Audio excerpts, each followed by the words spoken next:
Muy buenas tardes, bienvenidas, bienvenidos a esta quinta charla del segundo foro de narrativa gráfica en la Cámara de Diputados. Es para nosotros un gusto tenerlos en este recinto de la Biblioteca General del H. Congreso de la Unión. A nombre de la Secretaría de Servicios Parlamentarios, de la Coordinación de Servicios de Información, Bibliotecas y Museo y de la Dirección de Bibliotecas de la Cámara de Diputados, les damos la más cordial bienvenida. Hoy tenemos unos panelistas de lujo a quienes agradecemos profundamente que nos hayan permitido tener esta charla con nosotros. Sin mayor preámbulo, voy a leer la reseña de nuestros panelistas de hoy. Alberto Chimal, nacido en 1970 en Toluca, es escritor y profesor de escritura creativa. Entre otros reconocimientos, en 2002 obtuvo el Premio Nacional de Cuento y en 2014 el Premio de Narrativa Colima. En 2013, su novela La Torre y el Jardín fue finalista del Premio Internacional de Novela Rómulo Gallegos. En 2019, su libro para niños, La Distance, recibió el Premio Internacional de la Fundación Cuatro Gatos, y en 2021 su novela juvenil La Noche en la Zona M ganó el Premio Internacional del Banco del Libro. Otras de sus obras son la novela Los Esclavos, 2009, una veintena de libros de cuentos, de los que el más reciente es la saga del Vampiro del Tiempo, 2021, el guión de la película 7/19/2016 acerca del terremoto de 1985 y Funeral, una historia ilustrada por Rulo Valdés, que forma parte de la novela gráfica Batman, el mundo recién publicado por DC Comics. Mantiene el sitio lashistorias.com.mx, entre otros, y un largo etcétera. Alberto, un honor tenerte con nosotros. Raúl Valdés, Rulo Valdés, es ilustrador que ha trabajado para DC en el proyecto Batman The World, representando a México, representando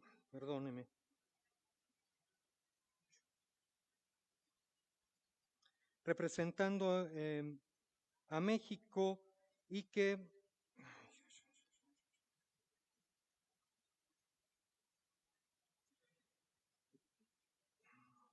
también ha trabajado para Marvel Comics para títulos como Extreme, X-Men, Astonishing X-Men y un gran etcétera. Un honor también, Rulo, tenerte aquí con nosotros. Muchísimas gracias. Everardo Ferrer está en la moderación de esta mesa. Muchísimas gracias, Everardo. Te dejo la palabra para iniciar nuestra charla. Muchísimas gracias por la invitación. Como bien apuntas, tenemos un panel de lujo, sobre todo porque vienen de realizar un evento global que es conocido en todo el mundo como fue Batman The World en este año, ¿no? Pues todo tiene un origen y pues hay que reconocer que antes de ser los creativos, antes de ser creativos, antes de ser escritores, antes de ser dibujantes, pues fueron lectores, ¿no? Lectores de algo que los atrapó y que los impulsó a seguir un camino que los lleva para convertirse, para llegar hasta un evento de esta magnitud, ¿no?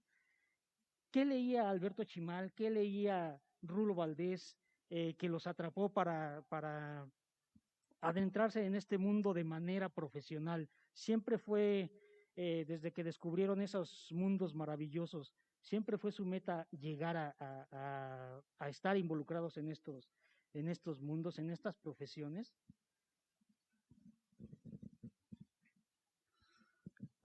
Gracias, Everardo. Muy buenas tardes. Gracias a las personas que nos acompañan, igual en vivo y en línea.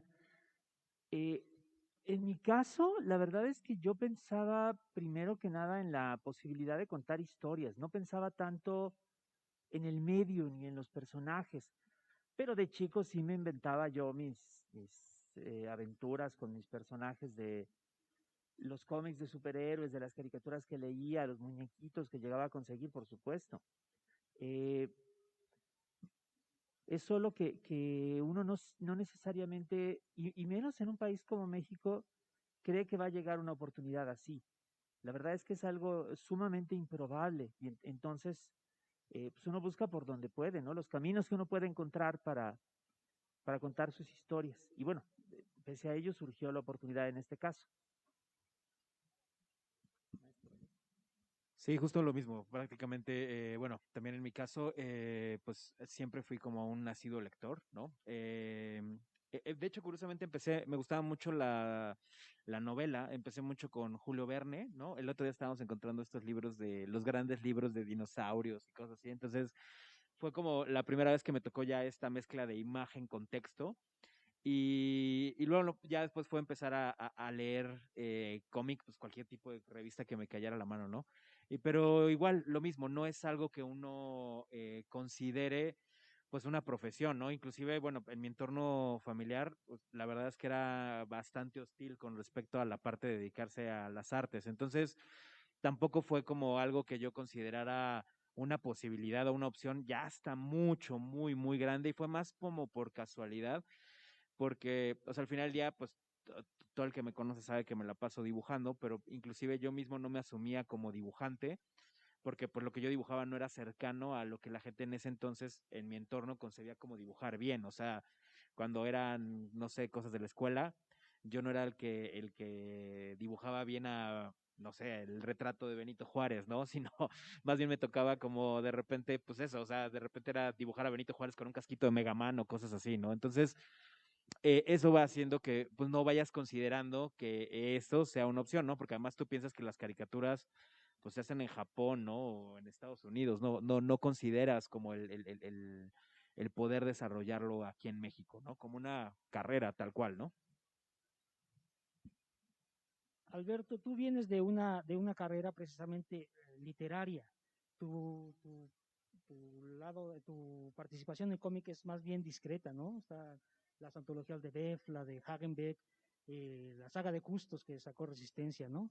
Eh, Saltar a la fama mundial con Batman debe ser ¿lo consideras un golpe de suerte? ¿Crees que eras la persona apta para llegar ahí, para estar ahí? ¿Cómo se dan estas cosas? ¿Cómo recibes esta invitación a participar en una historia realizada en México para el personaje más importante de la compañía más grande de cómics en el mundo?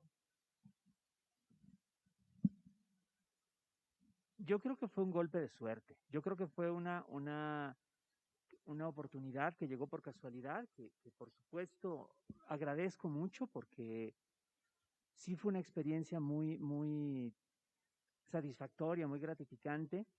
Eh, yo no sé si era yo la persona más apropiada para este proyecto, eso no se puede decir. Puedo decir que hice todo lo posible por hacer mi parte para que se contara la mejor historia que yo podía contar o que podíamos contar como equipo. Creo que eso sí estoy seguro de que sí nos esforzamos en hacerlo. Eh, y bueno, respecto a la fama, pues somos una notita al pie en la historia de Batman, pero eso está bien. Es Batman. Y tú, Rulo, o sea, ya venías de dibujar también a los personajes más importantes de la Casa de las Ideas, ¿no? Está muy presente tu imagen del Hombre Araña en México, pero ya trabajar con uno de los personajes más mediáticos que tienen mayor presencia fuera de los cómics, aunque esa sea su cuna, como lo es Batman, pues ¿cómo puedes describir esa impresión?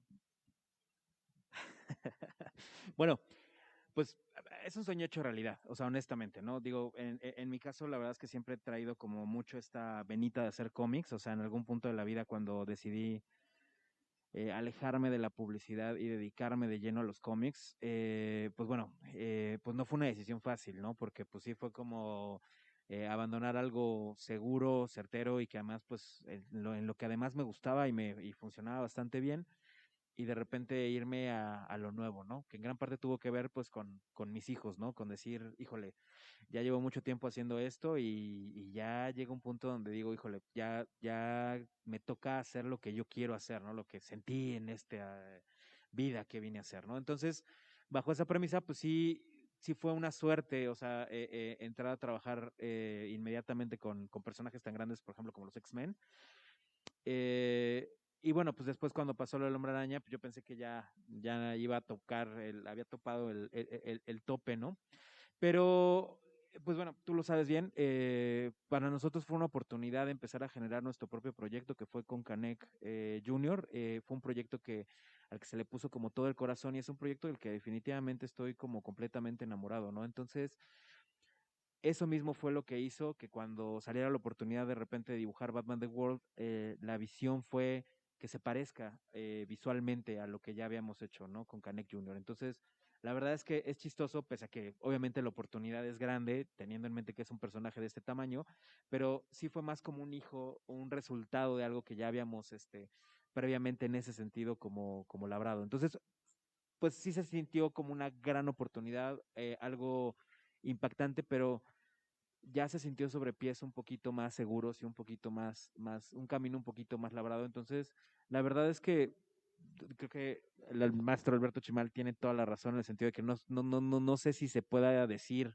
que alguien es apto para algo, pero sí podemos decir que eso sí, y ahorita les vamos a platicar un poquito cómo fue todo la experiencia, y obviamente pues fue una experiencia a la que se le puso todo el corazón, se le puso todas las ganas y todo el talento que nosotros podíamos exprimirnos a nosotros mismos desde nuestras propias trincheras, ¿no? Entonces, pues bueno, finalmente, pues eso, ¿no? Una gran oportunidad. Podría decirse que Canek Jr. le prestó sus escenarios al hombre murciélago, ¿no? Sí, ahora ya pasando un poco a la parte creativa, al proceso creativo. Alberto, tú tienes mucha experiencia escribiendo cuentos, escribiendo novelas de largo aliento. Afortunadamente, en tiempos recientes nació la literatura y las minificciones, ¿no? Entonces yo creo que eso te permitió contemplar en un lugar tan pequeño, quiero decir, un número de páginas tan limitado, el escribir una historia que tuviera congruencia, que tuviera fuerza y que además reflejara un poco del espíritu mexicano, ¿no? El espíritu en más de un sentido, ¿no? Pues creo que sí, principalmente creo que la influencia para mí más importante a la hora de pensar en el argumento es justamente el cuento, la narrativa breve, porque precisamente para este proyecto había que hacer una historia de 8 páginas nada más, como bien dices, y también porque creo yo que la forma, la estructura de ciertas historias puede incluso trasladarse de un medio a otro, ¿no? Hay ciertas cosas en el cuento que también se comparten en el cómic, que se comparten en el cine y que se comparten en diferentes medios. Entonces creo que obviamente tuvo sus dificultades, pero ciertos elementos básicos se traspasaron, me parece, como muy fácilmente de trabajos previos que ya tenía, no elementos del argumento, sino de la estructura, ¿no? Pensar un poco en una historia con planteamiento, desarrollo y conclusión, pensar en cómo se iba a ir descubriendo lo que estaba pasando, cómo se iban a ir plantando ciertos indicios en el texto mismo que sirvieran para amarrar las diferentes partes. Todo eso lo aprendí con el cuento y creo que sí se pudo aplicar en este caso para el cómic.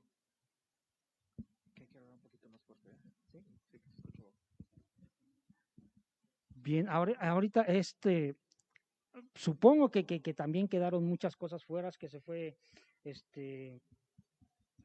limpiando, digamos, la historia real se fue compactando hasta llegar a lo que se nos presenta, ¿no? ¿Cómo trabajaron para que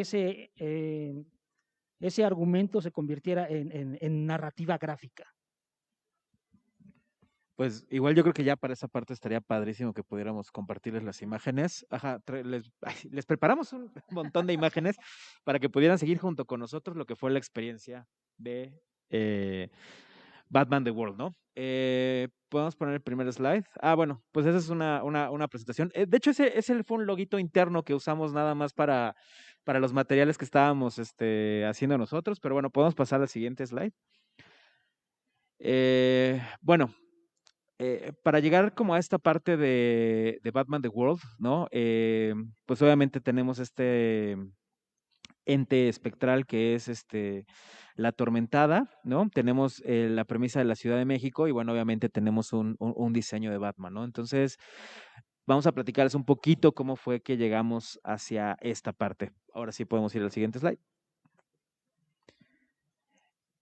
Y bueno, en el siguiente slide más o menos vemos un poquito lo que fue las reuniones cuando empezamos a platicar sobre el proyecto, ¿no? Ahorita yo creo que el maestro nos va a platicar un poquito sobre cómo fue, pero lo que podemos decir es que cuando empezamos, pues era uno de los puntos más álgidos de la pandemia y estábamos en uno de los momentos en donde salir era peligroso. Entonces, algo que también es importante que mencionemos y es una de las partes más importantes también que, bueno, pues está ausente en este momento, pues fue que contamos mucho con la participación de Giovanni Arévalo como nuestro editor, ¿no? Él es el encargado de la parte en Smash, ¿no? Quienes están llevando la parte de DC México, y él fue el que nos ayudó, nos empezó a platicar sobre el proyecto, ¿no? E inclusive, digo, ya ahorita vamos a profundizar más en ello, pero con las lagunas que es un proyecto de este calibre, porque algo que es importante mencionar, pues es que obviamente cuando se sueltan estos proyectos, pues obviamente se sueltan con el más alto secreto, pero a veces el más alto secreto también implica la menor cantidad de información. Entonces, cuando a nosotros nos llega la noticia, pues básicamente primero no sabemos si va a ser un cómic dentro de pues como por así decirlo, dentro de la continuidad, si era una historia nativa, o sea, cómo íbamos a desarrollar el proceso. Y en ese sentido, pues Giovanni fue quien nos dio como muchísima luz al respecto, ¿no? Entonces, más o menos por ahí nos puede platicar un poquito el maestro. Entre la poca información que teníamos en un primer momento estaba una especie de, digamos, de convocatoria que había mandado DC a los diferentes países que estaban invitados para colaborar en el proyecto. Y en esa especie de convocatoria, una de las propuestas que había era que en la medida de lo posible estaría bien crear un personaje nuevo, ¿no?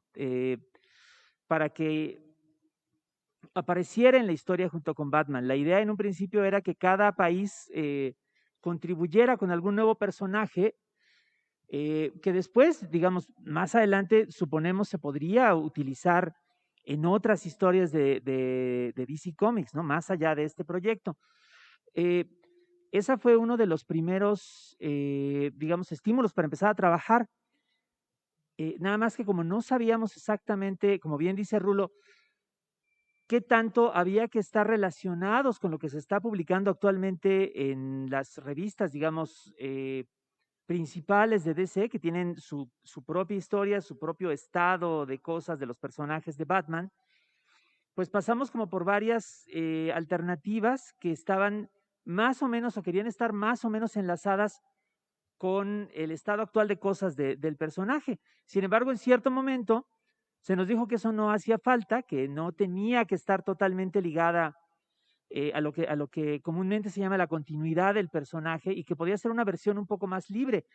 Y en ese momento, entre otros elementos de la historia, creo que el más importante fue justamente que este nuevo personaje que podíamos crear acabó siendo el que llamamos la Atormentada, que es un fantasma al modo de la Llorona y de muchísimos otros personajes de las leyendas de México y particularmente del centro histórico de la ciudad. Y a partir de esto, pues se le dio pues un cariz totalmente distinto a la historia, en la cual aparece Batman, por supuesto, y se entiende que está dentro de este mundo de superhéroes y de acción y demás, pero que al mismo tiempo tiene una conexión muy fuerte con este otro género de historias que son las leyendas. ¿no? Que es algo que quizá no habría ocurrido de haber tenido que hacer un Batman más apegado a la continuidad de DC. Ese fue uno de los pasos más importantes. ¿Podemos pasar al siguiente slide? Bueno, como comentó Everardo, yo había tenido la fortuna tanto de trabajar en este caso con Spider-Man, tenemos la referencia de Canek Jr., ¿no? Si pudiéramos pasar al siguiente slide. En este, que fue algo parte de lo que utilizamos inclusive dentro lo que fue como una especie de brief interno, ¿no? Teníamos como ciertas necesidades que cubrir, ¿no? La primera parte, pues obviamente era que fuera una historia de Batman, ¿no? Esto sí es importante, por ridículo que suene, porque Batman tiene cierto contexto, ¿no? O sea, es un detective, es el superhéroe, ¿no? Y teníamos como este rollo de cómo podemos meter a un superhéroe dentro de lo que es la continuidad de México y que nos pueda ser funcional, ¿no? Que no parezca que viene a salvarnos, que no parezca que viene a solucionar algún problema que claramente, o sea, dentro de nuestro contexto latinoamericano, cómo puede funcionar un superhéroe como un símbolo, finalmente como un avatar de la justicia, sin ser el que venga, o sea, esta sensación de el gringo que nos viene a salvar a nosotros los pobres mexicanos, ¿no? Y eso era algo que teníamos como muy en claro al principio por cómo queríamos llevar la historia, ¿no? Obviamente también era importante resaltar este espacio de México, este espacio gráficamente, ¿no? Que se sintieran los espacios claramente. Y si pudiéramos pasar al siguiente slide.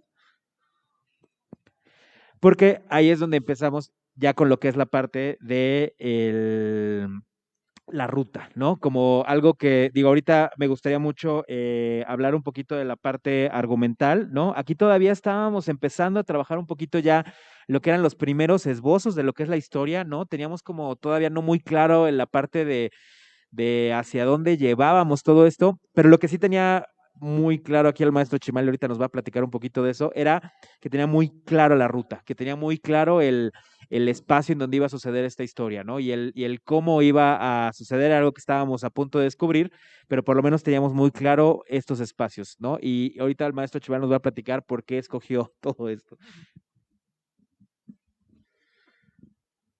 Yo propuse que la historia se desarrollara en el primer cuadro de la ciudad, un poco entre el Mercado de la Merced y el Templo Mayor, más o menos en esta zona circundante.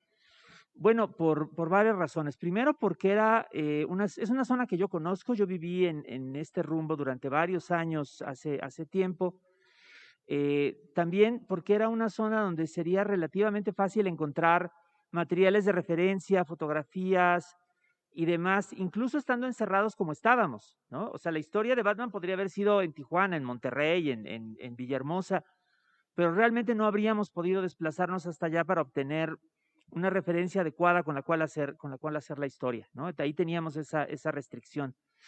Y por último, también, pues el primer cuadro, por supuesto, es la fuente de todas estas leyendas de las cuales íbamos a hacer referencia.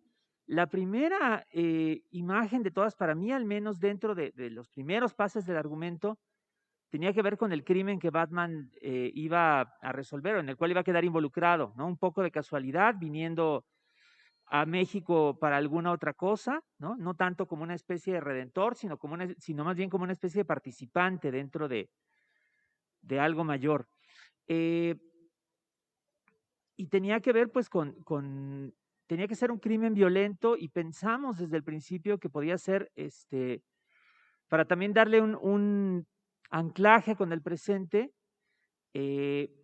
pues un caso de violencia contra las mujeres, que es un tema obviamente muy importante, ¿no? Ayer mismo teníamos estas marchas en todo el país. Imaginaria que es Ciudad Gótica y que puede tener cualquier geografía, mientras que nuestras ciudades tienen ya una geografía, una historia que está fijada en los edificios y en las calles. Eso nos interesaba mucho reflejarlo.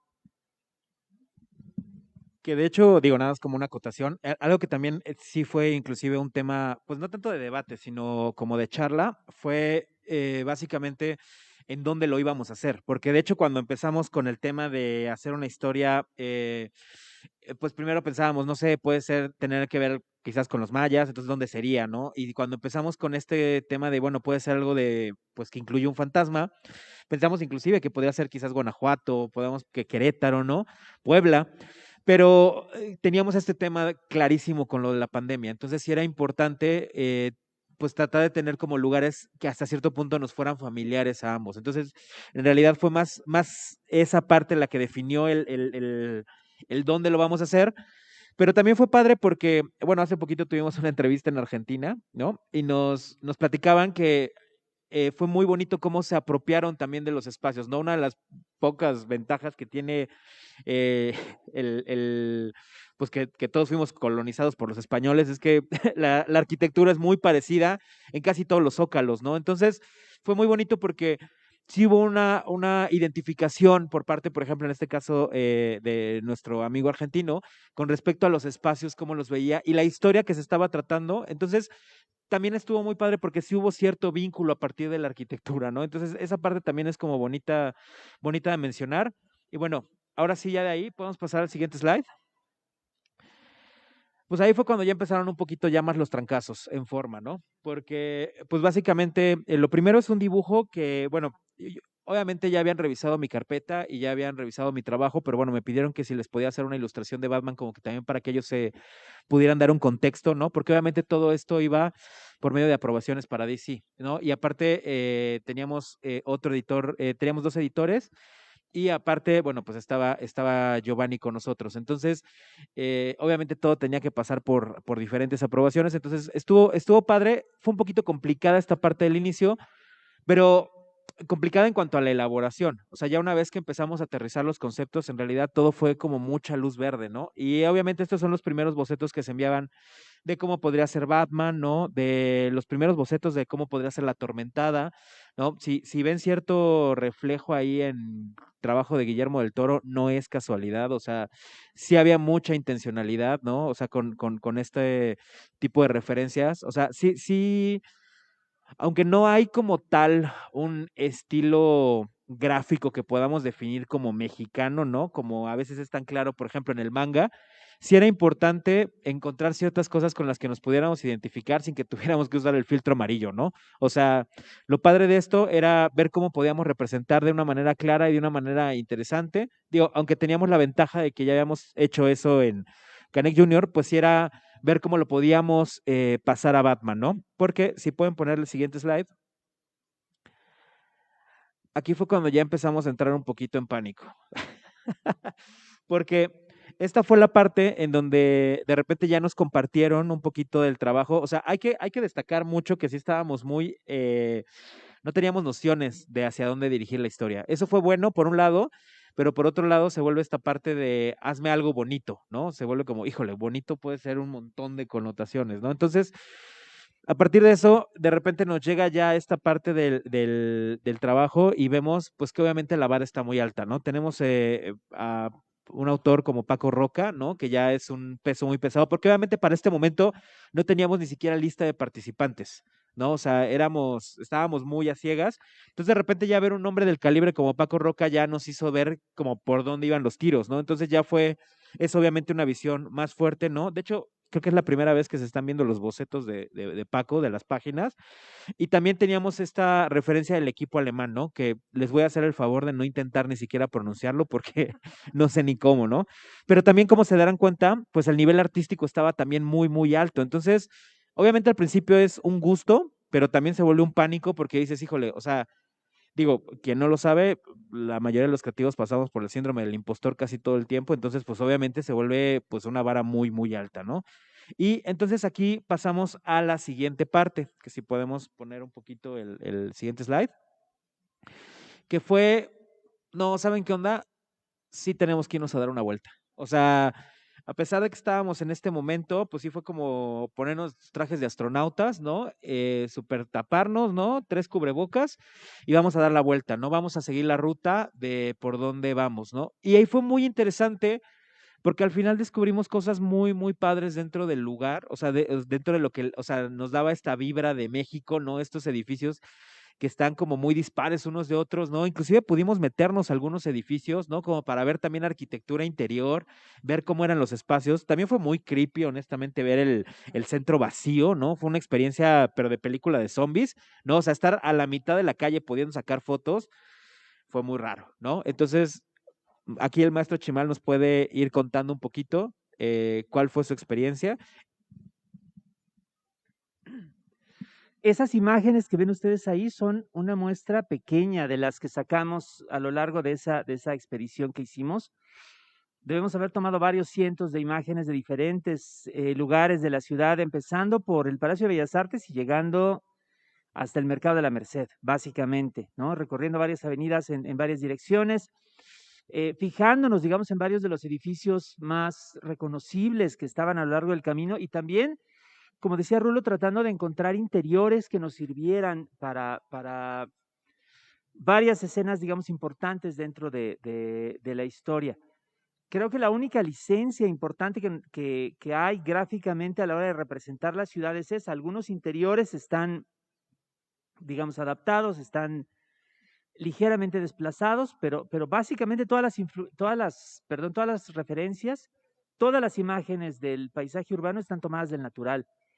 Creo que algo que se puede decir al paso, que es muy interesante del centro histórico de la Ciudad de México, es que a veces nos cuesta trabajo verlo, sobre todo porque nosotros mismos y la actividad que hacemos en la ciudad, el movimiento en el cual estamos constantemente para arriba y para abajo, nos impide ver nuestro escenario, nuestra arquitectura, pero la Ciudad de México, incluyendo en sus partes más deterioradas, tiene una arquitectura que no le pide nada a las ciudades europeas. Había porciones en este momento, digamos, como sobrenatural, extraño de ver la ciudad vacía por la pandemia. Había porciones de ciertas calles alrededor de Palacio Nacional, cerca por ejemplo, del Metro Pino Suárez, por el Museo de la Ciudad de México, que parecían perfectamente calles de Madrid o calles de alguna otra ciudad europea, directamente por la arquitectura, por la alternancia de los edificios, ¿no? Obviamente, pues la influencia está ahí, la influencia colonial. Y además, algo muy interesante es que esta gran plancha del Zócalo que se ve en ciertos momentos de la historia, pues también parecía un espacio muchísimo más grande de lo que suele parecer, precisamente por este aspecto extraño que traía. Quizá algo de lo que nos fue más útil fue justamente poder observar la ciudad en estas circunstancias inusuales, ¿no? Para apreciar de otra manera estos elementos que estaban ahí. Aquí sí podemos pasar, por favor, al siguiente slide. Sí, éramos precisamente para hablar de las influencias de Alberto Chimal como escritor. O sea, no fuiste nada más por autores de cómics, como es la gente son las referencias que utiliza la gente para crear una historieta, ¿no? Sino a la riqueza, a todo el bagaje que has vivido como lector precisamente para poder vaciar un poco de esa esencia en tu historia. Bueno, aquí como se puede ver en la imagen, estos son libros, influencias que de alguna manera tuvieron que ver con la parte del argumento. No exactamente porque haya citas de ellos, pero sí porque pues estaban ahí presentes a la hora en que yo estaba redactando el texto, la trama. Son una muestra nada más digamos, de lecturas que tuve oportunidad de hacer en determinados momentos, que estoy seguro de que estaban pues presentes de alguna manera en el trabajo, en el proceso creativo de la parte del texto. En los extremos se ven, de hecho, que dos de ellas son cómics. La de la izquierda es Tradiciones y Leyendas de la Colonia, que es una serie muy famosa, muy añeja de cómics mexicanos, que llegó a más de 1000 números, tomando primero como base leyendas auténticas recogidas por el antropólogo Luis González Obregón, allá a fines de los años 60, pero que después, como tuvo gran éxito, cuando se le acabaron las fuentes reales, los guionistas empezaron a hacer leyendas inventadas. Y entonces resulta que la Ciudad de México tiene una cantidad 40 o 50 veces mayor de leyendas que cualquier otra parte del mundo, gracias a esa revista y a la inventiva de sus argumentistas. era una fuente de pesadillas en mi infancia y lo sigue siendo, y el dibujo, a mí me recuerda mucho también como esta idea de lo muy antiguo, de lo muy inquietante y tenebroso que tenemos muchas veces de la ciudad. En el extremo opuesto está una de muchísimas series de Batman que han aparecido pues a lo largo de los 90 años de vida del personaje, que para mí fue como pues una referencia cercana porque me gustaba la imagen de ese personaje que se presenta ahí. La serie se llama Batman Rip, es de un guionista escocés llamado Grant Morrison que trabaja con varios colaboradores. Y lo importante de esa serie es que su imagen de Batman es en muy buena medida la imagen que a mí me interesaba como proyectar en este caso, un detective, un personaje que está siempre preparado para aquello que va a enfrentarse, que utiliza mucho la razón, que utiliza los recursos que tiene a su alcance para tratar de resolver los problemas con los que se enfrenta. No un ser sobrenatural, sino un ser al contrario muy humano, cuya otra característica relevante, por otra parte, es que tiene como una especie de sintonía o de sensibilidad muy particular para lo extraño, para lo sobrenatural. Sí tuve muy presente a ese Batman de Morrison a lo largo de la escritura. Y bueno, en medio son tres, entre muchas posibles referencias literarias. No que el texto copie directamente a ninguna de ellas, pero sí son ejemplos que yo tuve o que recordé o que tomé en cuenta para considerar varios aspectos de lo que podía estarse proponiendo a partir del guión. El libro del centro es Muerte en el Bosque, de Amparo Dávila, una de las grandes escritoras mexicanas del siglo XX, fallecida por desgracia el año pasado, que es nuestra gran maestra del cuento fantástico, una gran autora capaz de crear atmósferas extrañas, inquietantes, en muy pocas páginas. En la misma línea está el libro que se ve a su izquierda, que es La Noche, de Francisco Otario, otro de nuestros grandes escritores de culto, un gran cuentista fallecido en 1977, que ha sido rescatado en décadas recientes y que es también, digamos, como uno de los decanos de la narrativa fantástica mexicana. Creo que esa es literariamente como la influencia más importante, la imaginación fantástica, de la cual tenemos mucha en el país, tanto de autores muy conocidos como Juan José Arreola, como Elena Garro, como el mismísimo Carlos Fuentes y de autores más jóvenes. Ahora, por último, pensando en el tema de la violencia contra las mujeres, uno de los libros que estuve leyendo durante aquel periodo, ya cerca de que concluyese el proyecto, es ese que pueden ver ustedes ahí, El Invencible Verano de Liliana, de Cristina Rivera Garza, que es esta gran escritora mexicana que documenta en ese libro el asesinato de su hermana, que quedó impune en los años 90. Y a partir de eso, pues habla justamente de este tema de los feminicidios, de la violencia contra las mujeres. No es exactamente una fuente, pero sí es un libro, digamos, señero de ese tema en la literatura mexicana reciente, y pues ya pensé que podía quedar como una recomendación entre otros muchos textos muy valiosos que hay acerca de ese tema, que por supuesto es un problema, como decía yo hace rato, pues muy grave que tenemos. Entre ese campo que, como pueden ver ustedes, es muy variado, pues pueden estar las influencias de cualquier proyecto, ya no digamos de cómics, sino de novela, ¿no? De literatura en general, de cine. Creo que algo que es siempre muy valioso es constatar cómo las personas que crean en cualquier arte pueden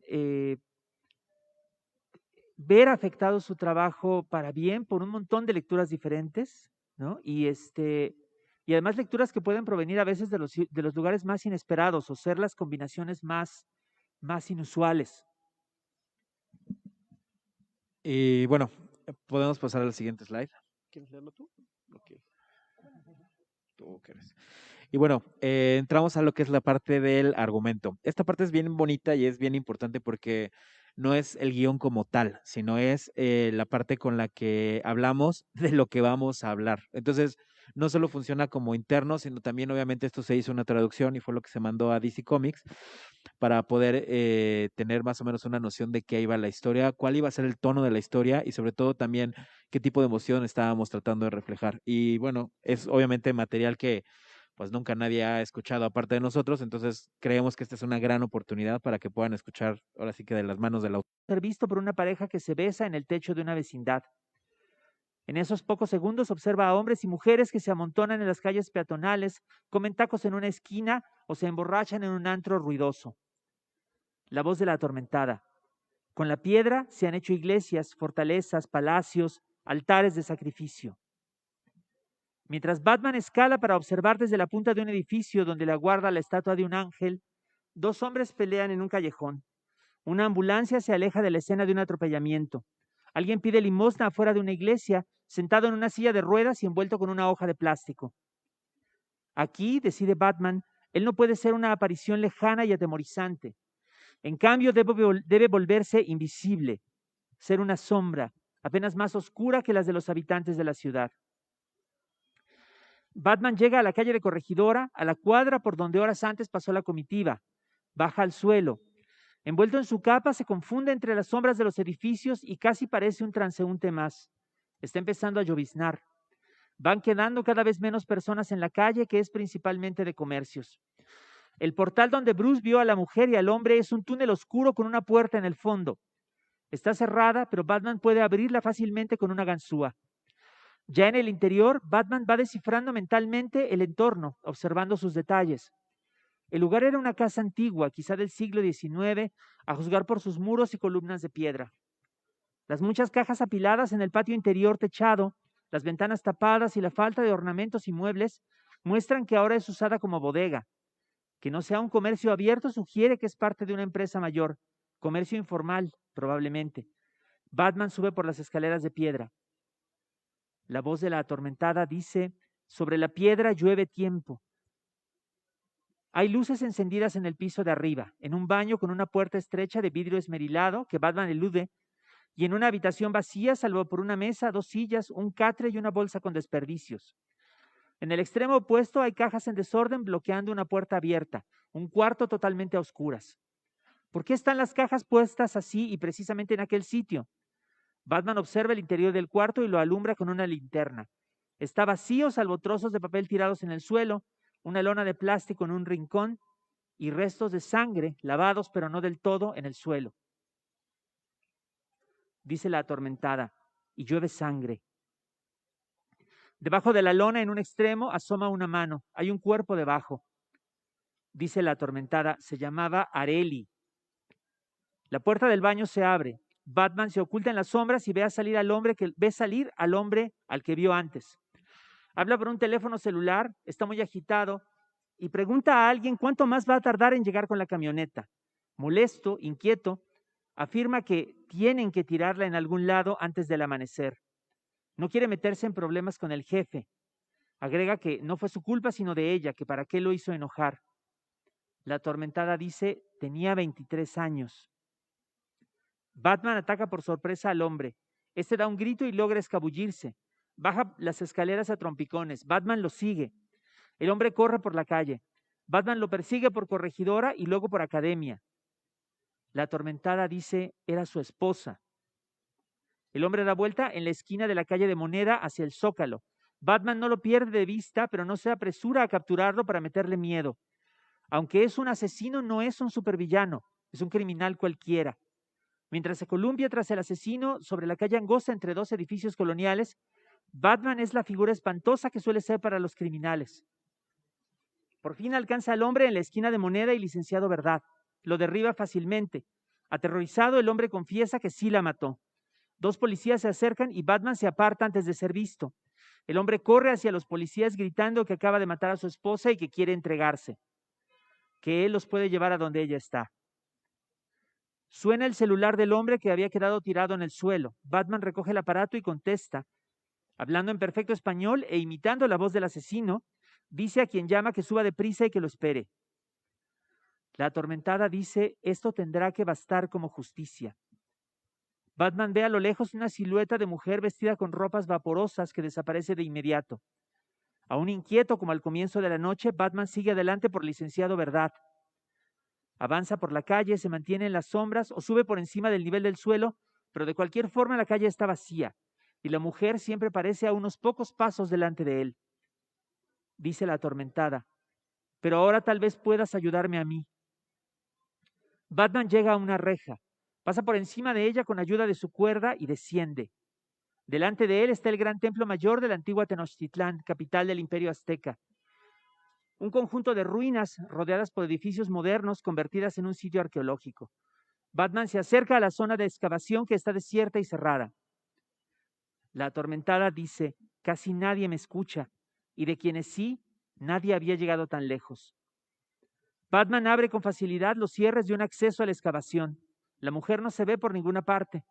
La excavación es un agujero profundo, más profundo que todas las capas de construcción de la pirámide, con un fondo de tierra aplanada sobre el que se ha puesto un pedestal con luces, cajas de plástico y una estantería metálica en la que hay algunos artefactos y fragmentos. Batman no presta atención a los objetos ya extraídos y se fija en un pozo en el extremo del espacio, taponado con tierra recién removida. Nuevamente empieza a razonar. Esta excavación ha llegado a más profundidad que otras. Intentaron llegar aún más abajo, pero desistieron. La atormentada dice, eres extranjero y hombre para el caso, pero parte de ti sirve a la madre noche. Batman empieza a excavar en el pozo tapado. Entiende que aún necesita encontrar algo, aunque no sepa qué. Remueve la tierra con una pala y luego excava con las manos. Está llegando a la tierra del islote que estaba debajo, antes de la fundación de la ciudad sobre el antiguo lago. Después de un rato descubre huesos, los identifica como humanos, empieza a sacarlos. El último es un cráneo con una rotura, un golpe mortal infligido a alguien, a una mujer, hace muchos siglos. La atormentada dice, hola. Batman deduce que el cadáver no fue enterrado, observando el desgaste de los huesos. En cambio, fue oculto por la naturaleza, por lluvias y deslaves, y no enterrado por otros seres humanos. También es anterior a la ciudad y a sus habitantes. Alguien la mató y la dejó allí hace muchos siglos. Batman se quita la capa. Con cuidado, acomoda sobre ella los huesos. Finalmente, hace un envoltorio que vuelve a enterrar, en lo que resulta una ceremonia funeral. La atormentada dice, gracias. Cuando Batman vuelve a la superficie, aún está oscuro, pero ha dejado de llover. Cierra el acceso a la excavación y se aleja por donde vino sin mirar atrás. La mujer lo observa desde lejos. Ahora la vemos claramente.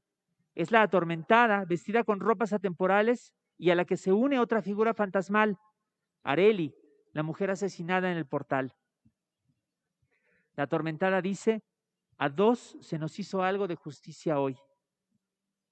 A las dos mujeres se unen otras, también fantasmales, de diversas edades. Todas observan a Batman alejarse y la atormentada dice, a ver quién me escucha para cuando pida ayuda para las demás.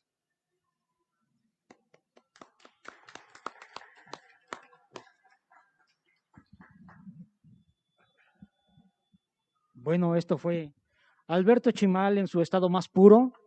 Entonces viene la parte difícil. Darle imagen a eso, Rulo. ¿Cómo es que trabajas? ¿Cuál fue tu labor? Bueno, bastante laboriosa, por supuesto, vale la redundancia, ¿no? Pero para llegar a la imagen de este Batman. ¿Podríamos irnos a la slide 12? Un poco antes. Ya nos está spoilereando toda la... antes. Ahí está, perfecto. Uno después. Perfecto. Bueno, justamente lo dicho, ¿no? Ya teniendo un trabajo de este calibre, digo, no sé ustedes, pero yo, la verdad, o sea, todas las veces que lo leí antes, a mí me generó, me ponía la piel chinita cada vez que lo leía, y era muy importante esta parte de cómo lo íbamos a llevar a la parte visual, ¿no? Porque además, obviamente, cabe destacar que lo que nos recuperaba todo el tiempo nuestro amigo hermano de armas, Giovanni Arévalo, era, bueno, sí está bien bonito, pero ahora tienen 8 páginas para contarlo, ¿no? Y era como, ¡ay! Entonces, esa parte se volvía muy divertida, ¿no? algo que también estaba interesante es que, bueno, y justamente por eso les ponía este ejemplo de estos artistas, tanto Greg Capullo como Jim Lee o Jorge Jiménez ahora, es que también teníamos este chance de contar como un poquito el diseño, alterar un poquito el diseño de Batman, ¿no? Al ser un cuento de autor, se nos permite que hasta cierto punto podamos tocar al personaje de una manera, y era una gran oportunidad, ¿no? O sea, podíamos usar estos diseños, que hasta cierto punto es el que se viene usando ahorita, ¿no? Suena muy tonto, pero inclusive cosas como el tamaño de las orejas de Batman, ¿no? Que viene siendo pequeño desde hace un tiempo para atrás. Si podemos pasar al siguiente slide.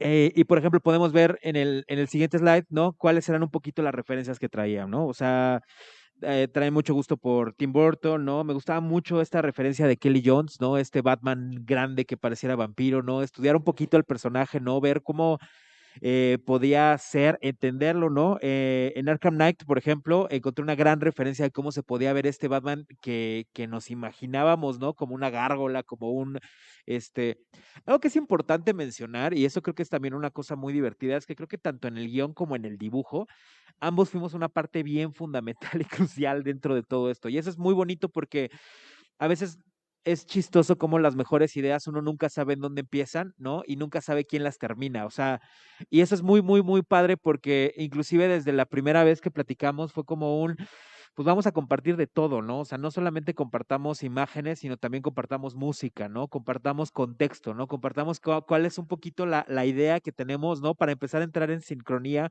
con respecto al proyecto. Y esto fue muy padre porque inclusive en la parte gráfica siempre hubo mucha retroalimentación con respecto a cómo lo ven, qué parece, qué les gusta, no les gusta, o sea, como hacia dónde podemos llevarlo, ¿no? Si pudiéramos pasar al siguiente slide.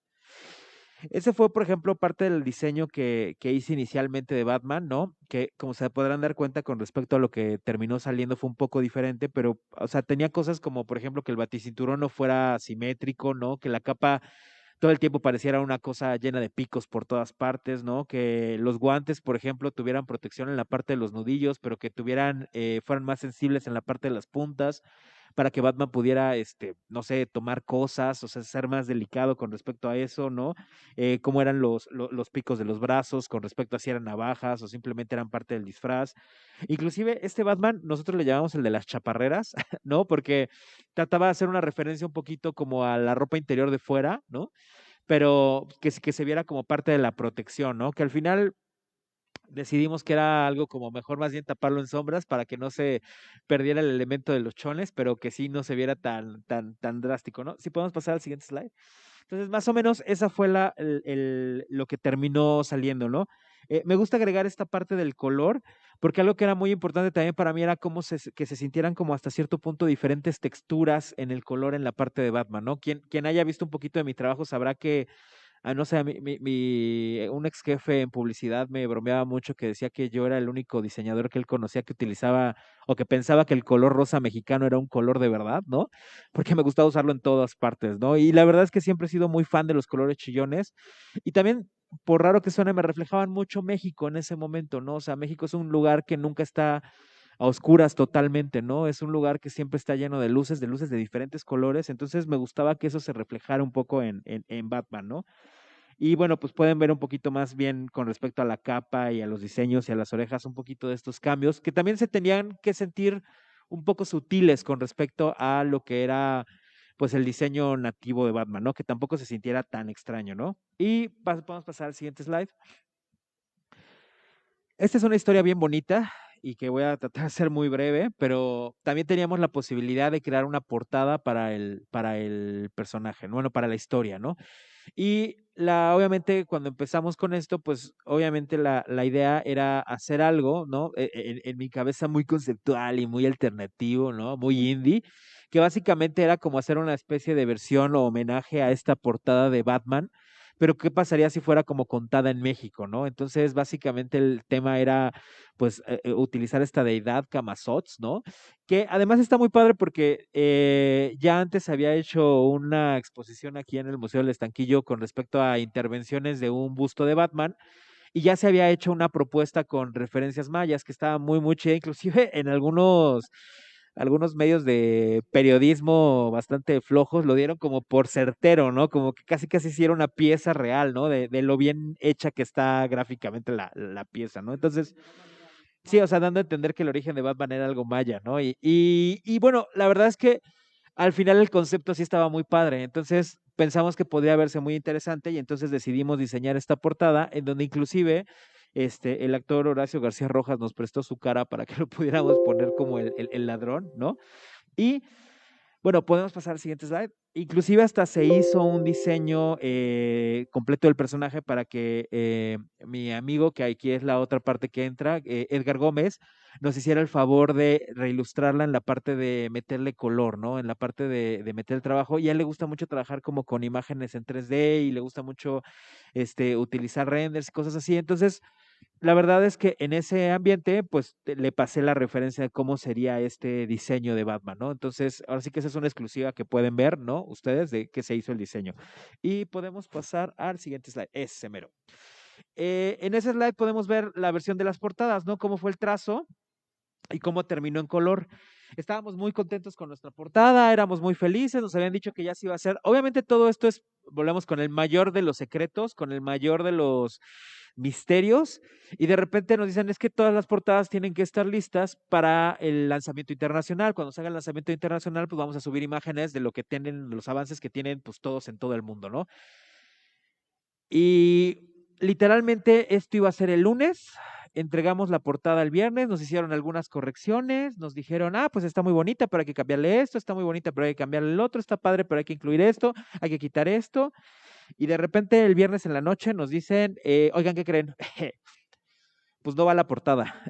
Entonces, fue muy padre la experiencia porque, pues obviamente cualquiera hace el berrinche que quiera, pero pues al final del día, sobre todo porque además estábamos muy casados con la idea, con la portada, estábamos muy emocionados, pues imagínense la idea de poner a un Batman Maya en una portada de un cómic de DC, pues era una gran oportunidad.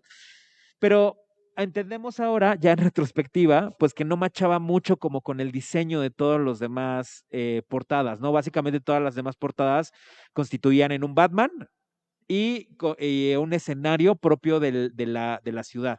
Entonces, pues ahí vino la siguiente parte, ¿qué hacemos, no? Entonces me acuerdo que hablé con Edgar, fue, Edgar, te tengo una buena y una mala noticia. La buena es que todo ese esfuerzo que hicimos 2 semanas, porque además obviamente perdíamos tiempo, ¿no? Pues no va, ¿no? Hay que empezar a hacer otra cosa, ¿no? Y entonces ahí fue cuando empezamos y planeamos este siguiente modelo de portada. Si podemos irnos al siguiente slide. Básicamente en esta portada ya nos pedían, eso fue también padre de parte de DC, que les gustó mucho el personaje de la Atormentada, ¿no? El contexto y el concepto les gustó muchísimo, entonces nos pidieron que si podíamos incluirla, ¿no? Y bueno, pues también incluimos al pues preciosísimo Palacio de Bellas Artes, ¿no? Ya no quise incluir al Ángel de la Independencia porque ya se me hacía muy trillado con respecto a la portada de ¿cómo le llaman? La maravillosa competencia, ¿no? Entonces, la verdad es que el Palacio de Bellas Artes a mí siempre se me ha hecho una referencia muy, muy bonita y además pues también ya lo habíamos utilizado en Canek Junior, entonces se me hacía como el mejor ejemplo para hablar de la Ciudad de México. Y bueno, teníamos esta referencia bien bonita de la luna con Coyolxauhqui, ¿no? Que también es la diosa de la luna, que también obviamente tiene este contexto femenino.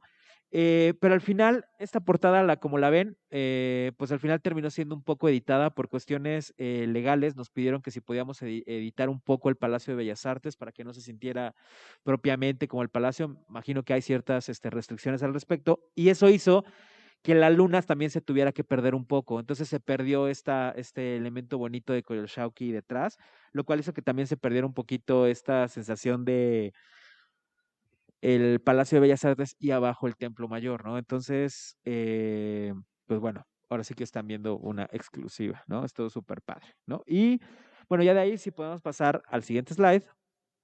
Otra vez, ya con todas estas cosas claras, ya regresa el maestro Chimal a la acción y ya nos empieza a dar con la parte de los trancazos, ya en la parte del guión, ¿no? ¿Qué nos puedes platicar un poquito de cuál fue tu experiencia con respecto al guión de cómic?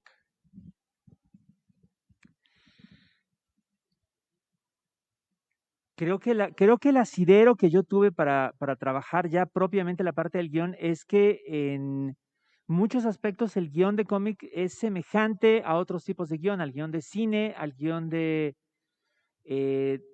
televisión, al teatro también, al formato de la obra de teatro. Oh, ok. Vamos a hacer una pequeña interrupción y regresamos.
Y bueno, muchísimas gracias. Con esto ya tienen ustedes el secreto para hacer un excelente guión de cómic.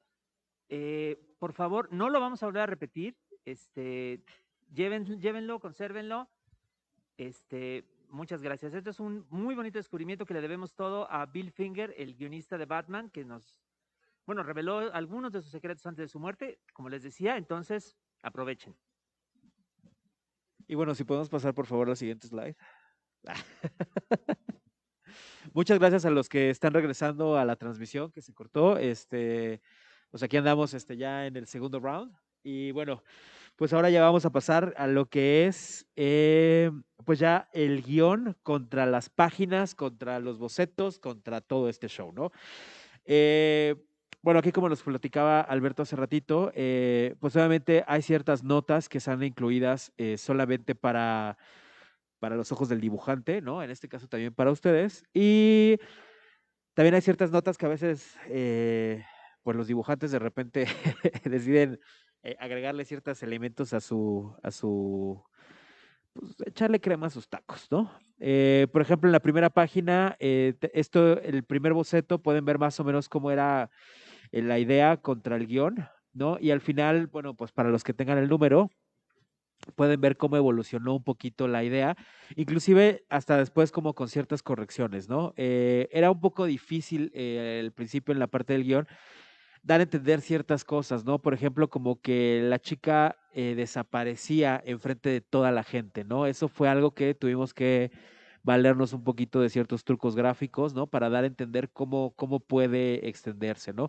Algo que era también muy importante para mí era el lenguaje gráfico que se sintiera con mucho movimiento, ¿no? Para mí es muy importante, siempre soy muy fan del lenguaje cinematográfico y algo que es muy importante como una necesidad como artista en este caso, es que siempre se sienta mucho movimiento, ¿no? Inclusive que la gráfica de repente pueda llegar a cambiar conforme a la necesidad de la narrativa. ¿A qué me refiero? A que inclusive el estilo de dibujo en algunos puntos pueda llegar a ser ciertamente diferente o meterle ciertas tramas o meterle ciertos efectos que nos ayuden a que esta como visión estroboscópica o estrambótica de la narrativa se pueda sentir, ¿no? Y para eso les traigo un poquito el ejemplo, si podemos pasar al siguiente slide, de más o menos cuál es el proceso. En este caso, como pueden ver, el primer boceto, bueno, es como un layout, ¿no? O thumbnail que le llaman, ¿no? Que básicamente es leer el guión y ir acomodando los elementos que van conforme a la parte de la narrativa y ver qué también se ve, ¿no? Es que estén bien acomodados. Algo que es importante también es que, bueno, obviamente hay cierta layoutica, no los voy a aburrir con detalles técnicos, ¿no? Pero la verdad es que esta parte sí es importante porque tiene mucho que ver con la narrativa, ¿no? Como el tamaño de los cuadros nos van representando ciertos tiempos, cómo los elementos en conjunto nos pueden generar cierto caos, ¿no? Cómo los cambios de colores nos pueden generar como ciertas expectativas. Y también en este caso me gusta mucho esta página porque aunque no se note obviamente en lo que vamos a ver, al final me gusta mucho el juego de tramas, ¿no? El juego, por ejemplo, en el primer cuadro podemos ver a Bruce Wayne que está gritando, pero él ya se está descomponiendo, ¿no? Ya está siendo este héroe de cómic, ¿no? Y para mí era importante que se sintiera, ¿no? Con estas plastas de color, quizás recordarnos un poquito como a no sé cómo decirlo, cómic antiguo, ¿no? Algo que también fue muy divertido fue tratar de encontrar como al Bruce Wayne adecuado, ¿no? A mucha gente en algún punto me dijo que el Bruce Wayne no se parecía mucho a lo que ellos tenían en mente, pero para mí era importante que en la primera página lo viéramos como una especie de persona como muy metrosexual, inclusive yo pensaba como un poquito como en Willy Wonka, ¿no? Esta versión de Johnny Depp, ¿no? Que de repente tiene hasta maquillaje, de repente, que se sienta como que es una persona que le puedes creer que trae maquillaje, ¿no? Por lo metrosexual que puede llegarse a ver, ¿no? Como muy peinado, muy estilizado, muy como una persona que está actuando que es una persona de la alta sociedad, ¿no? Como de lo que debe de ser, pero que también hasta cierto punto sea una parte de su personalidad que evite que la gente le haga preguntas, ¿no? Como mi referencia era mucho Michael Jackson, ¿no? Como que es tan extrafalario que, pues finalmente es una persona que se viste de murciélago en las noches y sale a golpear maleantes, ¿no? Entonces, era un poquito por ahí la tirada, ¿no? Y esta página para mí es bonita porque vamos viendo cómo se va descomponiendo, ¿no? Mi referencia, por ejemplo, era un poquito el pelo de Pacino, que empieza con el pelo hacia atrás, ¿no? Y conforme se va descomponiendo, de repente el pelo se le cae en la frente. Entonces, pues bueno, ese tipo de cosas iban marcadas en estos primeros bocetos, ¿no? Vemos el thumbnail, que es como un boceto del boceto, y luego ya podemos ver el siguiente, que es el boceto de la página, y lo siguiente ya son los lápices, ¿no? Con los lápices, que bueno, en este caso fueron lápices tintas, porque por los tiempos hubo que trabajarlo completamente en digital, que bueno, para quien siempre pregunta, es el mismo trabajo que se emplea en digital que en físico. La única diferencia es que en digital a veces te puedes equivocar, entonces eso también hace que los tiempos puedan ser mucho más rápidos en cuanto a que no tienes que escanear, no tienes que borrar o puedes corregir de una manera mucho más rápida, ¿no? Entonces, pues bueno, al final en los lápices podemos ver todo la gama de personajes y cómo se fueron saturando, ¿no? Aquí hay una historia bonita porque me gustó meter a gente que conocía, gente que era parte del medio, gente que era, pues parte de lo que es el entorno, ¿no? Y también como para darle cierta credibilidad a la parte mexicana, ¿no? Algo que me gusta y por lo que este slide me gusta mucho es por compartirles un poquito los ligeros cambios que van sucediendo conforme a la página, ¿no? Con respecto al material original, ¿no? Y esto es muy bonito porque finalmente siempre vamos en pro de una mejor narrativa, entonces vemos cómo va siendo un poquito el proceso, que esto es muy importante mencionarlo porque siempre hay mucho énfasis en la parte de hacer algún trabajo artístico, siempre es como si uno fuera una especie de dotado mágico, ¿no? Y no es así, ¿no? O sea, en realidad pues es un trabajo, ¿no? Como todos, y va evolucionando, va cambiando y vamos aplicando como estas herramientas que vamos adquiriendo conforme nos va dando la experiencia. Entonces, si podemos ir al siguiente slide. Aquí la primera parte es mostrar lo que son las plastas de color, ¿no? Que esta parte podría resultar tonta, pero la verdad es que es una parte muy importante porque fue lo que nos ayudó mucho a simplificar tiempos, ¿no? Y aquí también conté con la colaboración de Ale Gil, que me echó la mano en un momento que además, pues de verdad se necesitaba, ¿no? Lo siguiente es más o menos ya el tratamiento de color que se da y en la última slide, bueno, en la última página ya podemos ver cómo es el tratamiento final de las páginas, ¿no? Ya cómo se ven terminadas, ya como con efectos, ¿no? Podemos ver que, por ejemplo, el Bruce Wayne del cuadro 1, 2, 3, el del cuadro 4, ¿no? Ya como en mi cabeza ya estábamos convirtiéndolo en Batman, ¿no? Ya se puede ver esta sombra en su cara que él ya está completamente en otro mood, ¿no?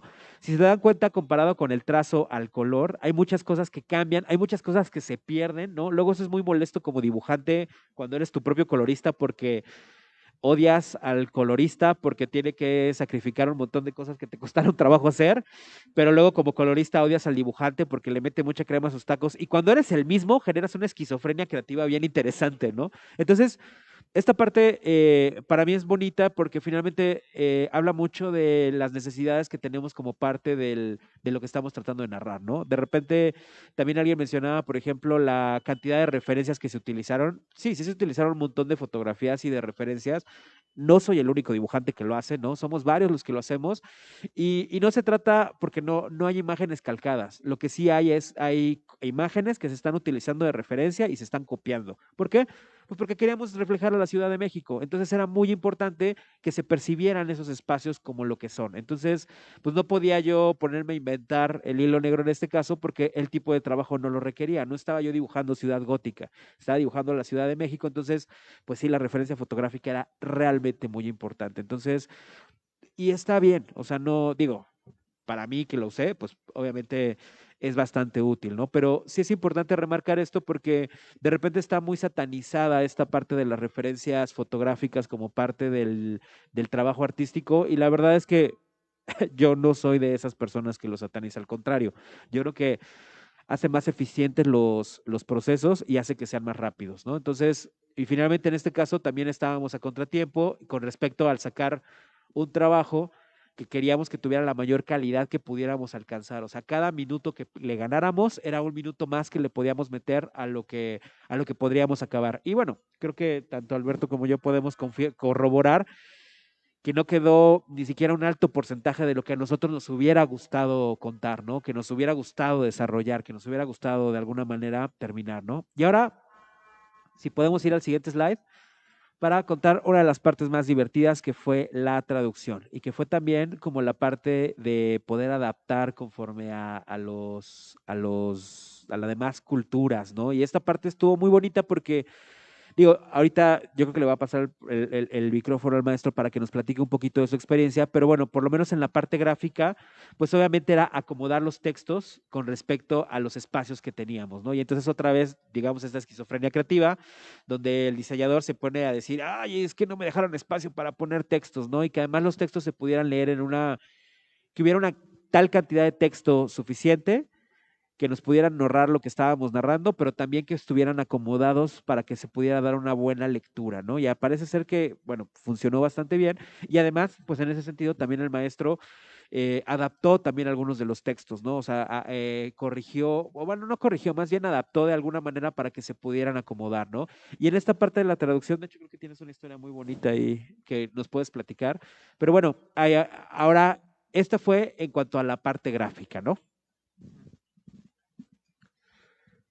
Esta historia, como las otras del proyecto, era inusual en el sentido de que se iba a traducir no solamente a varios idiomas, que suele ocurrir con los cómics de Batman, sino que iba a ser una traducción cruzada. Iba a haber una historia original en castellano, bueno, más de una, otra en portugués, en polaco, en italiano, en chino, en coreano, y cada una tenía que traducirse a todos los otros idiomas. Entonces hubo un cruce digamos, muy nutrido de diferentes versiones, aunque la versión que más circuló, la que más se dio a los traductores fue la versión en inglés, que también tenía que realizar cada equipo en su propio país, y en este caso me tocó a mí hacer la traducción de mis propios textos para colocarlos. De ahí viene este interés de hacer que queden tan breves y tan concisos como sea posible, porque además, como ustedes saben, la extensión de los textos de lengua inglesa es un poco más pequeña en general, en promedio, que la de los textos en español. Había que tener un poco en cuenta esas variantes, ¿no? También los textos en coreano, en japonés son todavía más pequeños, ¿no? Que los textos en idiomas occidentales. Entonces había que tomar un poco en cuenta esa variación que iba a haber para tratar de que una traducción no resultara ser demasiado extensa para que tapara por completo al texto, ¿no? No hubiera tenido sentido. Me tocó hablar con algunos traductores, de hecho, que se pusieron en contacto conmigo para ver detalles de la historia mexicana, qué significaba tal palabra o cómo venía tal acción del personaje, como para tratar de explicarla en el idioma en el que estaban escribiendo, lo cual fue muy interesante. Y algo chistoso que pasó también fue que una persona en la que supimos le estaban contando acerca de la edición mexicana de Batman El Mundo y dijo esta persona, no la quiero comprar, me quiero esperar a comprar la versión original. ¿Cómo que la versión original? Sí, la versión en inglés. Y en este caso, digamos que tenía razón, porque tanto la versión en español como la versión en inglés de la historia mexicana, pues son directamente hechas por nosotros, tanto en la imagen como en el texto. Pero pues ahí se ve un poco el prejuicio que todavía hay de mucha gente de que el original es el original en inglés, ¿no? Fue muy extraño eso. Y así debe haber sido en cada país, ¿no? Sí, no, de hecho, lo divertido de ese razonamiento, pues era que, bueno, para tener la versión original tendrías que tener 14 ediciones diferentes para tener la edición original de cada país. De hecho, tuve la suerte de que me compartieran la edición alemana y la verdad es que también es una edición muy bonita, muy cuidada. Eso también fue muy padre porque cada edición, digamos que tenía como sus niveles en particular y algo que se agradece también mucho en México es que incluyeron, por ejemplo, todos los materiales, muchos de los materiales de los que por eso podemos platicarles a ustedes de lo que se generó pues están ahí, ¿no? Incluyendo, por ejemplo, las páginas en blanco y negro completas, ¿no? Entonces, eso fue muy padre porque llegamos al siguiente slide, que básicamente, pues ya es esta parte bonita, ¿no? De lo que es la promoción, ¿no? Que es, que es básicamente, pues ya empezar a ver el proyecto. Y híjole, la verdad es que siempre es bien bonito ver tu nombre, ¿no? En ediciones, pues de cómics que tú compras normalmente, ¿no? O sea, comprarte un cómic de Batman, de Superman o de, no sé, de Flash y de repente abrirlo y ver, pues, este proyecto, ¿no?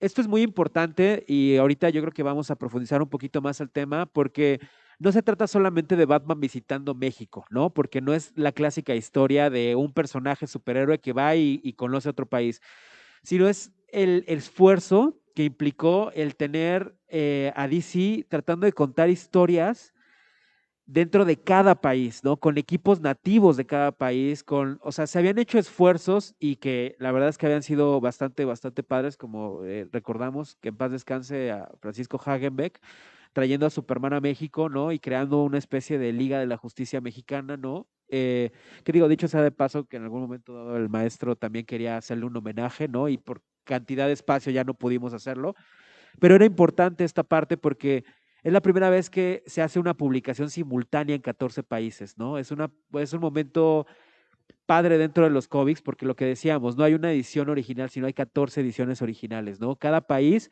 con el respeto adecuado, ¿no? Que le puede dar cada nativo a su propia cultura, fue hablar de un poquito dentro de ese contexto, ¿no? Y creo que en ese sentido el maestro Chimal puede decirnos algo mucho más elocuente. Gracias por el voto de confianza, Rulo. Como Rulo decía, de hecho, hace rato, era muy importante para nosotros que Batman no viniera, digamos, como una especie de redentor o de justiciero a hacer lo que nosotros mismos no podíamos hacer, ¿no? O sea, no es una cosa tan simple.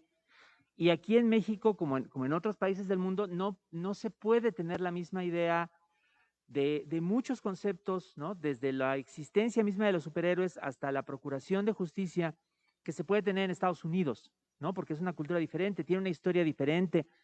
Tenemos, de hecho, una historia con Estados Unidos que está marcada por roces, por intervenciones militares, en fin, esa historia que conocemos. De ninguna manera podía haber un traslado nada más de una historia de Batman como puede contarse en Ciudad Gótica, ¿no? En la ciudad estadounidense que es Ciudad Gótica.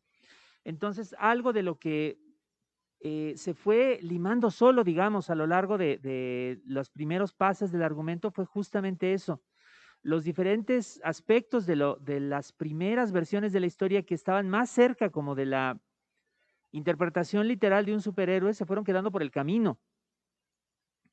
Y lo que en cambio permaneció fue esta idea que también mencionábamos antes de Batman como un personaje que llega a un entorno que no conoce y que se involucra en un tema, en un problema mucho más grande, un problema que lo sobrepasa, ayuda porque se supone que eso es lo que tiene que hacer, pero al mismo tiempo no lo puede resolver él solo, porque ningún individuo solo puede en realidad resolver un problema semejante. Esa es como la limitación que tiene, digamos, el concepto de Batman como superhéroe más allá de las fronteras de su país natal, y nos interesaba mucho darnos cuenta de eso y señalar eso dentro de la misma historia. Por esa razón, Batman de alguna manera cuenta con esta compañía como espectral, como intangible, de la que quizás él mismo no acaba de darse cuenta, de la atormentada, que está todo el tiempo hablándole, ¿no? De alguna manera sutilmente empujándolo en una dirección o en otra, para que al mismo tiempo que él hace su labor y resuelve su misterio y aplica sus talentos y habilidades, pues también no está solo, no está abriéndose paso en una ciudad que en realidad no conoce bien, como si fuera una especie de conquistador o de colonizador, porque no ese es el sentido que puede tener un superhéroe entre nosotros. Lo platicamos mucho también y quizá si Batman puede funcionar como un símbolo de algo entre nosotros, pues no es como de esta especie de justicia infalible, ¿no? De este personaje que invariablemente endereza los entuertos, ¿no? Y resuelve todo, sino más bien podía ser algo ligeramente distinto, podía ser una representación de un deseo de justicia, de una aspiración de justicia que en ese sentido se parece pues a las aspiraciones de justicia que tenemos aquí entre nosotros. La atormentada, como se puede escuchar del argumento, pues es el fantasma de una mujer que muy antiguamente fue víctima de un crimen violento y que desde entonces está en la Ciudad de México llamando la atención sobre otros crímenes, ¿no? Es un poco, pues, un personaje hecho en el molde como decía, de estos personajes legendarios como La Llorona, ¿no? Que viven a lo largo de los siglos haciendo una denuncia de la violencia, de la pérdida. Y entonces también es un personaje que representa una aspiración de justicia, y eso es lo que los une a los dos, a la Atormentada y a Batman, y lo que permite que de algún modo trabajen juntos. Cuando las otras mujeres aparecen también en la historia, los otros fantasmas que todavía están esperando justicia, la idea era que se, digamos, que se viera que es algo mucho más grande que un solo personaje, ¿no? Una tarea pendiente, como decía yo hace rato, y una necesidad, pues, de una justicia mayor para más personas. Esa creo que es una diferencia bien importante entre el cómic de superhéroes, tal como se puede aplicar, escribir, dibujar en otros países y como se puede hacer aquí, ¿no? Creo que es algo que también pudimos como reafirmar o afianzar a lo largo del proceso y que quizás es también parte de la aportación que podemos hacer, ¿no? Varios de los equipos que colaboraron en este proyecto, de hecho, también tenían como cierto interés social, y eso se ve, por ejemplo, en la historia brasileña, que habla de un gobierno con ciertos parecidos al gobierno de Bolsonaro, cierta tensión social, ¿no? O también la historia alemana, que tiene que ver, entre otras cosas, con el deterioro ecológico, el cambio climático y lo que no se está haciendo para combatirlo, ¿no? O sea, hay cierto interés, al menos entre algunos de nosotros, como también de hacer que Batman, que es un personaje muy flexible, muy hospitalario, con el que se puede contar cualquier tipo de historias, se involucre también en estos otros temas de la actualidad que están más allá de su propio país y que son muy apremiantes para personas de otros lugares del mundo. Entonces creo que ese será un resultado también interesante de este proyecto, ampliar un poco como el repertorio de lo que Batman puede decir o aquellas historias en las que se le puede contar. Y bueno, si podemos pasar al siguiente slide. Y bueno, algo que también es muy importante y que está muy padre es que pues obtuvimos todo el apoyo de parte de DC, ¿no? Todo el apoyo de parte de Smash, por ejemplo, ¿no? Y en todas partes hizo mucho ruido, ¿no? Algo que también fue muy padre es que no es estos proyectos donde invitan a México y México aparece en así como, ay, miren, pues si se ponen atención, ¿saben? No aplicamos haciendo la Mike Wazowski, ¿no? Sino realmente sí nos dieron mucho foco le dieron mucho foco. Es súper bonito ver en los videos, por ejemplo, no sé, a nuestro personaje fue el único al que le metieron un sonido distintivo, ¿no? Luego también ver la bandera de México con el logo de Batman es increíble, ¿no? Y utilizaron muchos de los artes que se utilizaron dentro del cómic, ¿no? Para la publicidad y para los archivos. Entonces, la verdad es que también eso fue muy padre, más allá del tema de proyección de nosotros como artistas, es esta parte de proyección de nosotros como nación, ¿no? Lo importante que es Latinoamérica, lo importante que es el mercado latinoamericano, ¿no? Esta parte padre, no solamente de nosotros dos haciendo esto, sino la parte de cómo la misma gente se lo ha ido apropiando, ¿no? De cómo la misma gente se ha sentido identificada, ¿no? Lo que decíamos con nuestros hermanos argentinos, de repente cómo ellos platicando con nosotros, de repente hubo mucha conmoción con respecto al tema del que nosotros estábamos tratando, porque les recordó a ellos esta parte también de las personas ausentes, ¿no? Entonces es muy bonito, aunque es triste, pero encontrar estos vínculos, no solamente por medio de un personaje, sino por medio también de un trabajo, por medio de una editorial, encontrar de repente estos vínculos entre hermanos, entre no solamente mexicanos, ¿no? Sino en este caso también sudamericanos, porque también algo que fue muy padre fue, pues México es el único país fuera de España de habla hispana, ¿no? Y latinoamericanos fuimos los únicos, ¿no? Quitando a Brasil, que bueno, funcionan en una liga en ese sentido diferente, ¿no? Entonces, estuvo muy padre porque, o sea, al final del día, todo hemos contado no solamente con mucha exposición por la parte mediática, sino también porque la misma gente ha estado muy curiosa, ha estado muy involucrada, se han apropiado mucho del proyecto, hemos recibido una cantidad de apoyo y de buenos comentarios increíbles. La verdad es que es raro encontrarse en este mercado mexicano, siempre estamos hablando de los malos comentarios, ¿no? Pero al contrario, realmente la recepción ha sido increíble en todas partes, ¿no? O sea, no podemos agradecer el nivel de apoyo, ¿no? De la gente que se ha involucrado con esto y que lo han hecho suyo, ¿no? Entonces, en ese sentido, se agradece mucho y bueno, pues despedirnos con este último slide, ¿no? Que de verdad es un agradecimiento porque al final del día, pues finalmente nosotros tuvimos la suerte enorme de haber sido convocados para este proyecto, pero finalmente desde que lo hicimos, pues finalmente lo hicimos con toda la intención y con toda la expectativa de tratar de leer un cómic que a nosotros nos hubiera gustado leer, ¿no? Que a nosotros nos hubiera gustado disfrutar, que a nosotros nos hubiera gustado ver si nosotros estuviéramos leyendo un cómic de Batman en México. Entonces, también nosotros desde ahí somos lectores y lo agradecemos un montón, ¿no? Bien, muchas gracias. Sí, hay que señalar que este Batman es un Batman empático dentro de una historia que va más allá de lo superheroico, con un tema cruento pero actual como es la violencia hacia las mujeres, los feminicidios, y pues aunque sea en el terreno fantástico, se hizo un poco de justicia, ¿no? Muchas gracias por haber estado con nosotros y pues gracias a ustedes por haber aceptado estar en esta jornada y pues gracias por la invitación y gracias por habernos acompañado.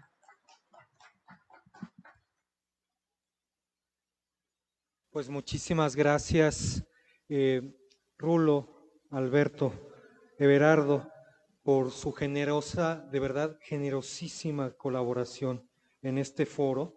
Realmente nos ilustró enormemente todo un proceso creativo, ¿no? Que ustedes dos como autores consagrados, cada quien en su ámbito, lograron conjuntar una obra maestra en todos los sentidos. Yo lo digo como lector, pero también desde esta última intervención que tenían ustedes, de cómo se ha apropiado un ícono mundial, ¿no? En nuestro país, en América Latina, desde este tema tan importante y tan actual como el que eligieron ustedes darle ese tinte a esta obra maestra, si lo consideramos. Pues muchísimas gracias a todos los asistentes, su paciencia, su generosidad de tiempo también. Y a nombre también de la doctora María Vázquez Valdés, directora de bibliotecas, que por cuestiones también de fuerza mayor no pudo estar con nosotros para cerrar este evento. Esta primera parte de nuestro segundo foro de narrativa gráfica. Les agradecemos muchísimo también a la gente que nos está siguiendo, a Pilar Hernández por las redes sociales, que ha estado de principio a fin con nosotros. Muchísimas gracias, y a todos los que nos están siguiendo por nuestras redes sociales, que están reproduciendo nuestros videos. Les agradecemos enormemente.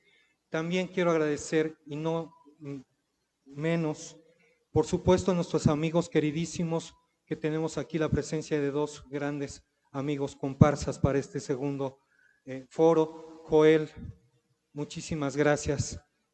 Jesús Antonio, sin ustedes esto no hubiera podido ser un hecho. Pero también, y muy importante, a todas aquellas personas que nos están acompañando día a día en estas jornadas. El licenciado Becerril, todo su equipo, David Hernández, muchísimas gracias. Por acá arriba tenemos a Enrique en los controles técnicos, y a David Junior, que es un súper ingeniero que tenemos acá, si no, no hubiéramos podido salir en vivo. Y por supuesto a mis compañeros de la Biblioteca General, en la coordinación, la licenciada Isela Rosales, ¿no? Carmelita, Jasi, que está acá, y todos los, y Omar, por supuesto, y Moy, que también nos ha estado acompañando y desde la distancia está con nosotros, y a todo el personal de estas bibliotecas que con este esfuerzo enorme y con este profesionalismo han dado todo de su tiempo, más allá de su propia labor en la Cámara de Diputados. Muy agradecido con todos ustedes, de verdad. Fue un cierre enorme, no pudimos cerrar mejor que con ustedes. Alberto, Rulo, Everardo, muchísimas gracias.